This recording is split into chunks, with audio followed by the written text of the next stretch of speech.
You were born in Gary, Indiana, 1987. Steel mills closed before you learned to walk. Your father wore a badge.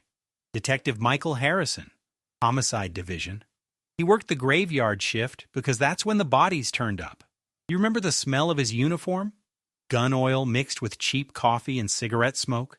Your mother worked double shifts at St. Mary's Hospital. Nurse practitioner. She saved lives while your father investigated deaths. You were 12 when it happened. October 15th, 1999.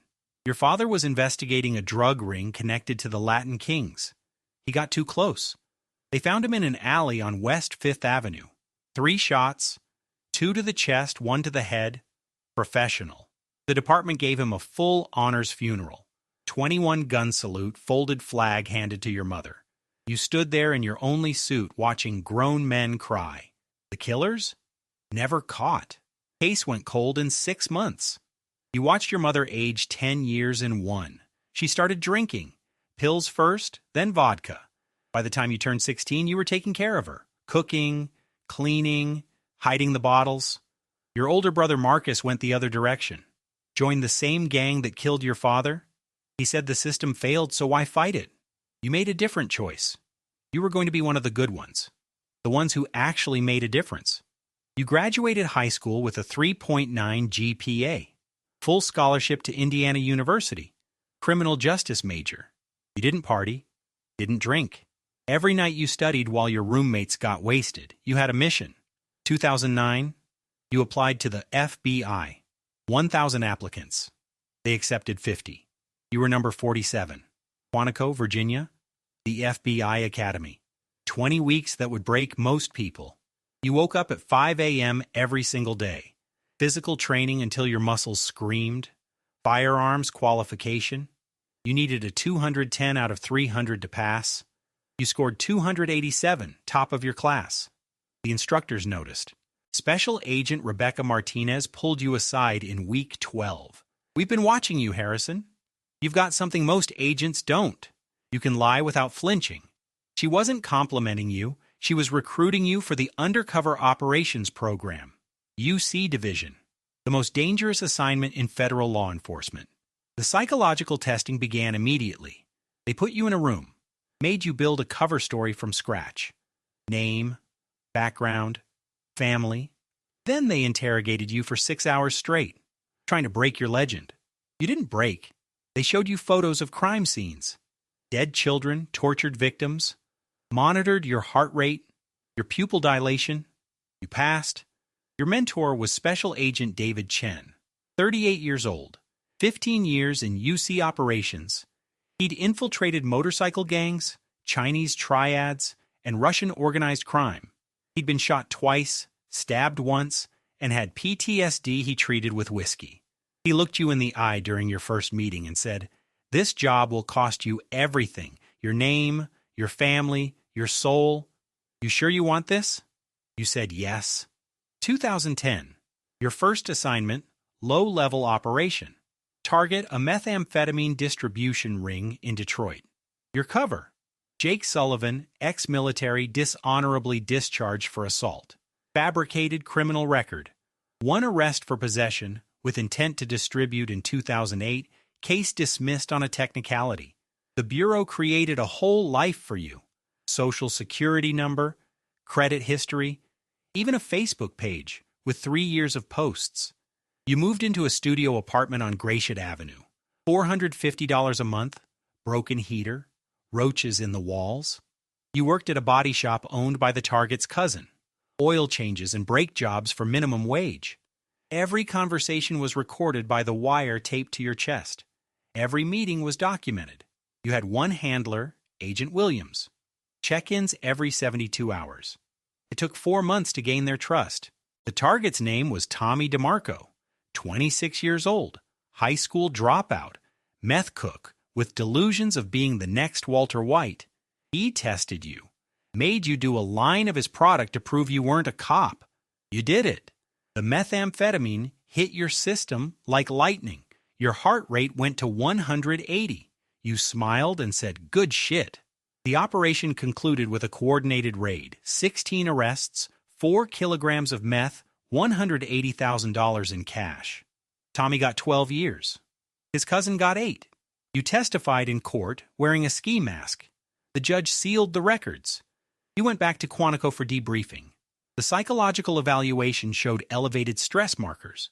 Recommended counseling. You declined. You told them you were fine. You weren't. You started having dreams where you couldn't remember your real name, where Jake Sullivan was real and you were the fake identity. You didn't tell anyone. 2011, the assignment that would define your career. Operation Crimson Tide. Target, the Moretti crime family, New York City.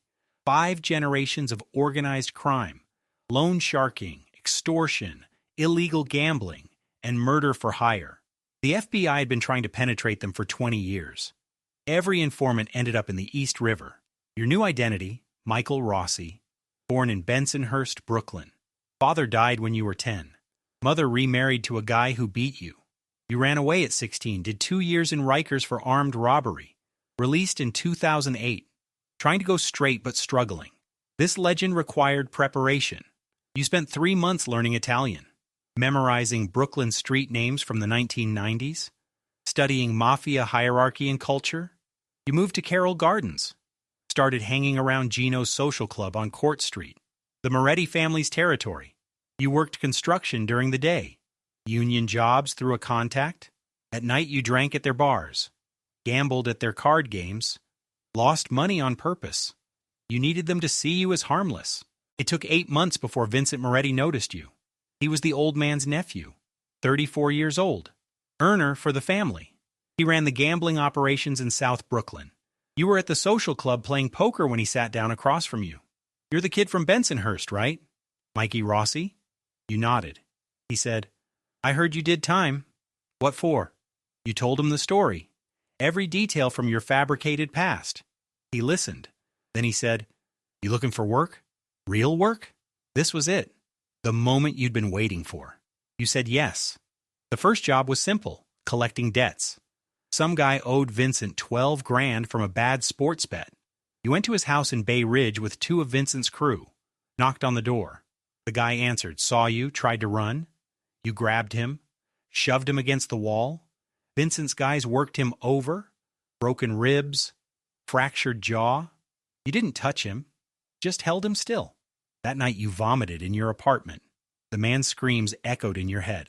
You called your handler. I can't do this, you said. Agent Martinez met you at a diner in Queens. She reminded you why you were there. That man will heal. The people the Moretti family murders won't. You're saving lives. You went back. Over the next 2 years, you rose through the ranks. You became Vincent's most trusted associate. You collected debts, ran gambling operations.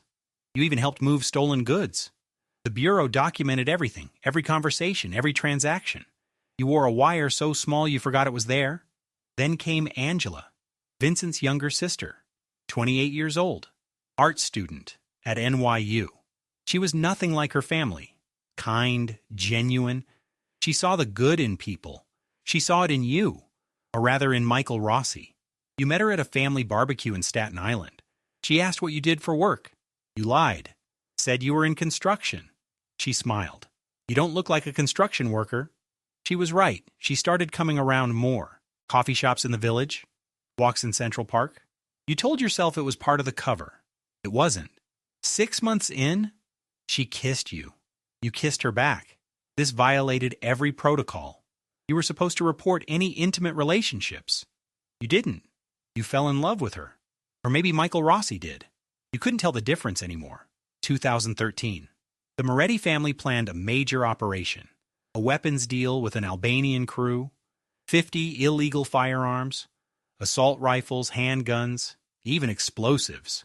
The meeting was set for a warehouse in Red Hook. This was what the Bureau needed. Enough to bring down the entire organization. You wore a wire. You wore a backup recording device in your shoe. The meeting happened at midnight. You arrived with Vincent and 4 other guys. The Albanians showed up with the weapons. Everything was proceeding perfectly. Then Vincent's phone rang. His face went white. He looked at you. Mikey, we got a problem. Someone had tipped them off. Not about you. About the wire. They'd found a bug in Vincent's car. They thought there was a rat in the organization. Vincent pulled his gun. Put it to your head. You wearing a wire, Mikey? Your heart was a jackhammer. Your training kicked in. You looked him dead in the eye. Vincent, it's me. You know me. He pressed the gun harder against your temple. Then you won't mind if we check. They made you strip, down to your underwear. They found nothing. The wire was so advanced it looked like a mole on your chest. They didn't recognize it. Vincent lowered the gun. Sorry, Mikey. Just had to be sure. You got dressed. Hands shaking. The deal went through. You lived. That night you told the Bureau you were done. 3 years was enough. Agent Martinez agreed. The operation concluded 2 weeks later. Coordinated raids across Brooklyn and Staten Island. 47 arrests. The Moretti family was destroyed. Vincent got life without parole. The old man died in custody awaiting trial. Your new identity, Marcus Webb, arms dealer, specializing in untraceable weapons. You'd done business with Volkov's organization before, or rather the Bureau had created records suggesting you had. This was the deepest cover of your career. No backup, no wire, too dangerous. Volkov's people swept for surveillance devices. If they found anything, you were dead. You met Volkov at a nightclub in West Hollywood. He was 53, fit, expensive suit, dead eyes. He spoke perfect English with just a hint of an accent. Mr. Webb, I've heard good things about your work. You sold him modified AR-15s, 50 units. Untraceable. The Bureau had set up the whole thing. After the weapons deal, he invited you to his estate in Malibu. That's where you saw them. The girls. 20 of them. Locked in rooms. Some crying. Some catatonic. Ages 12 to 19. From Moldova, Ukraine, Thailand, Philippines. This wasn't about building a case anymore. This was about saving lives. You spent 2 months gathering intelligence. Locations, names, schedules, routes. You memorized everything because you couldn't write it down, couldn't record it, had to keep it all in your head. The operation was scheduled for March 17th. Coordinated raids across 3 states simultaneously. Then Volkov's security chief approached you, Dmitry, former Spetsnaz, built like a tank. He said Volkov wanted to test your loyalty. There was a problem that needed solving. A girl had tried to escape. She needed to be made an example of. They wanted you to kill her. Her name was Irina, 16 years old, from a village outside Kiev. She'd been taken 6 months ago, promised work as a waitress in America. Instead, she was sold. She looked at you with terrified eyes. Dmitry handed you a gun. Do it, or we know you're not who you say you are. This was the moment, the choice. You could kill this girl and maintain your cover. Save the other 19. Complete the operation. Bring down the entire network. Or you could refuse. Blow your cover, and probably die trying to save just this one. You looked at Irina, saw your mother, your brother, Angela, every person you'd failed to save. You made your choice. You turned the gun on Dmitry, shot him twice, center mass. He went down. Volkov's guards opened fire. You grabbed Irina, ran. The estate erupted in chaos. You'd triggered your panic signal, a specific pattern on your phone. The Bureau was coming, but they were 20 minutes out.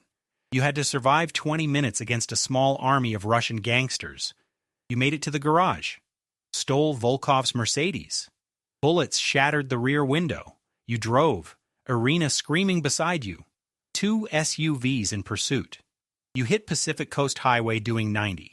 Called it in. All units, officer needs assistance. Shots fired, multiple suspects in pursuit.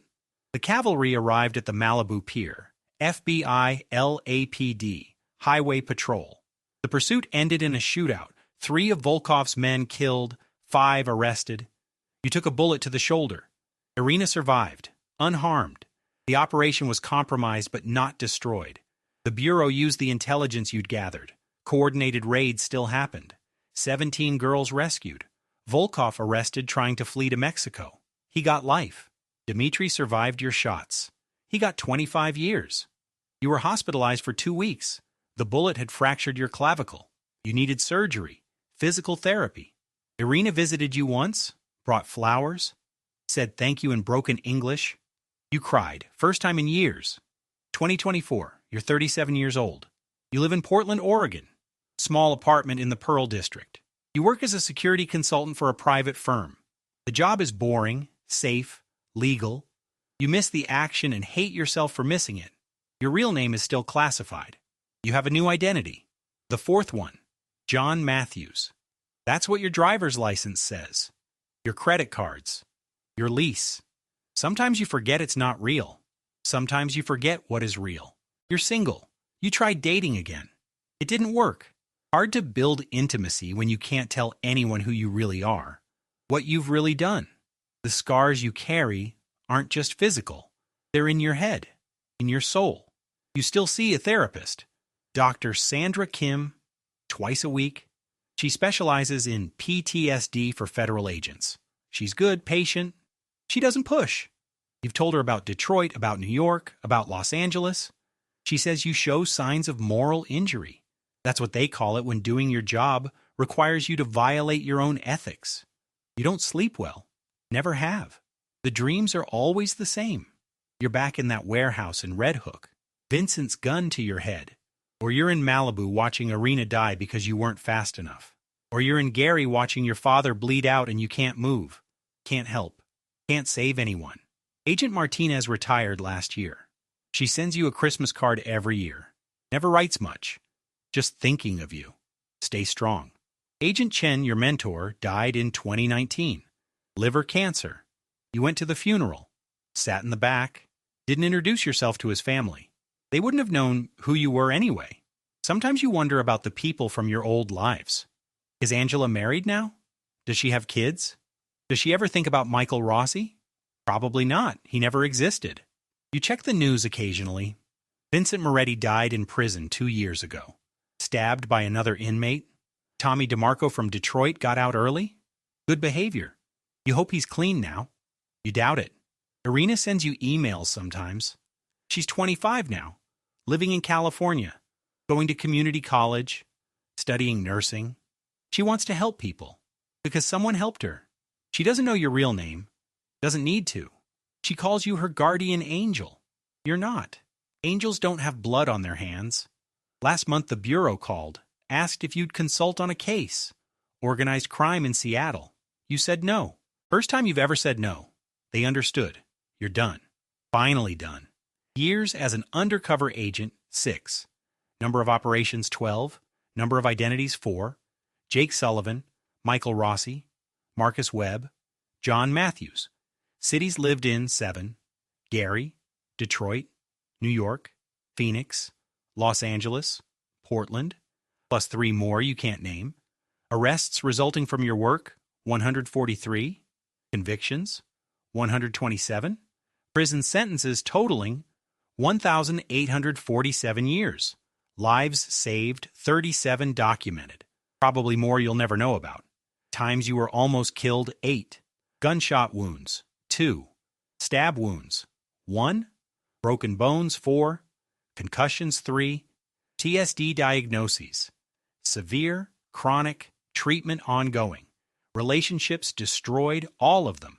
Family members you can never contact. Your mother's sisters, your cousins, your childhood friends. Everyone who knew you before you became someone else. Therapy sessions attended. 387 and counting. Prescriptions. Zoloft for depression. Ambien for sleep. Propranolol for nightmares. Substances abused. Alcohol. Prescription painkillers. Briefly. Current age, 37. Expected lifespan according to actuarial tables for former UC agents, 54, 15 years if you're lucky. The job takes years off your life. Everyone knows it. No one talks about it. Myth. Undercover agents are cool, calm, collected, like James Bond. Reality, you're terrified constantly. Every conversation could be your last. Every handshake could be a trap. You develop anxiety disorders, panic attacks in grocery stores because someone looked at you wrong. Myth. You always have backup. Reality. Sometimes you're alone for months. Your handler is a voice on an encrypted phone. If something goes wrong, help is too far away. You know it. The criminals know it. That's why they test you. Myth. You never break character. Reality. You break all the time. In the shower, in your car, when you're alone at 3 a.m. and can't remember which name to answer to. You have to rebuild yourself every single day. Myth? It's glamorous. Reality? You live in shitty apartments, eat bad food, work terrible jobs. You can't have nice things because your cover wouldn't support it. You're poor on purpose for years. Myth? You never have to do illegal things. Reality? You absolutely do. You have to maintain your cover. The Bureau has guidelines, but they're gray. You push boundaries, you cross lines, then you go to confession and the priest can't absolve you because you can't tell him what you really did. Myth? When it's over, you go back to normal. Reality? There is no normal. There is no going back. You're changed. Fundamentally, permanently, the person you were before, dead. Just like all your fake identities. People ask you this. Therapists, journalists doing background for articles they'll never publish. The bureau psychologists during your annual evaluations. Was it worth it? You gave 6 years of your life. Your identity? Your sanity? You lost your mother? Your brother? Every relationship you ever tried to build. You have scars you can't explain to anyone. Dreams that wake you up screaming. A medicine cabinet full of pills that barely help. But you took down criminal organizations that destroyed communities. You helped put murderers in prison. You saved 17 girls from sexual slavery. You gave Irina a chance at a normal life. She's going to be a nurse. She's going to save lives. Because you saved hers. Your father died trying to fight evil. You've spent your entire adult life doing the same thing, different methods, same mission. He never got justice. But because of you, 127 criminals did get justice. That has to count for something. So was it worth it? You sit in your apartment on a Tuesday night, drinking coffee because you've been sober for 2 years now, looking out at the Portland skyline, thinking about all the names you've had, all the lives you've lived, all the lies you've told. The honest answer? You don't know. You saved people. You also destroyed yourself in the process. Maybe that was the price. Maybe that was always going to be the price. Someone has to stand between the monsters and the innocent. Someone has to be willing to lose themselves to protect others. Your father used to say, someone's got to do it. He was right, someone does. And for 6 years, that someone was you. You can't be that person anymore. You're too broken, too tired. But you were that person. And maybe that's enough. Tonight you're meeting someone for coffee. Her name is Rachel. She's a social worker. Helps kids in the foster system. You met her at a community event last month. She seems kind, patient. She doesn't know anything about your past. She just knows John Matthews, security consultant, quiet guy with sad eyes. Maybe this time will be different. Maybe you can build something real. Maybe you can be John Matthews for the rest of your life and forget about all the others. Maybe you can heal. Or maybe you'll wake up at 3 a.m. in a cold sweat, heart racing, reaching for a gun that isn't there. And she'll ask what's wrong, and you'll lie, again, because that's what you do. That's what you are. A professional liar trying to remember what truth feels like. But you're going to try. You're going to that coffee shop. You're going to smile. You're going to tell her about your day, your fake boring job, your fake normal life. And maybe if you pretend long enough, it'll become real. Because the alternative is sitting alone in this apartment forever, haunted by ghosts of people who never existed, mourning a life you never got to live. And you've done enough of that. So you put on your jacket, check your reflection, practice your smile. John Matthews looks back at you. For a moment, you almost believe he's real.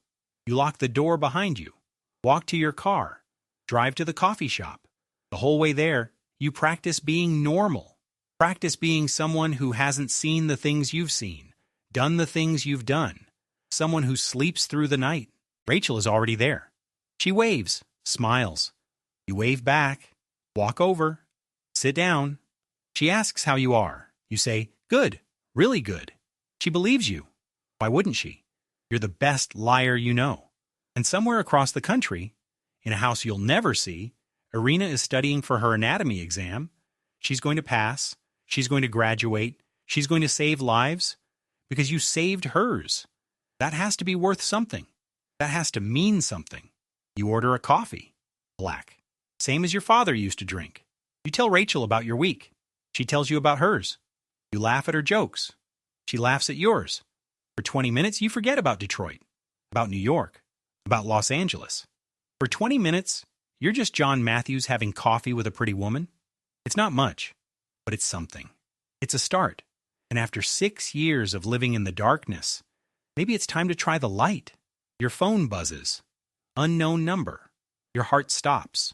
Old instincts kick in. Rachel doesn't notice. You check the message. It's just spam, car warranty scam. You breathe again. Put the phone away. Focus on Rachel, on this moment, on being present, on being real, on being alive. Because that's all you can do now. Be alive. One day at a time. One coffee date at a time. One genuine smile at a time. Until maybe eventually the nightmares fade. The scars heal. The ghosts go quiet. Until maybe eventually you remember who you really are. Not Jake Sullivan. Not Michael Rossi. Not Marcus Webb. Not even John Matthews. Just you.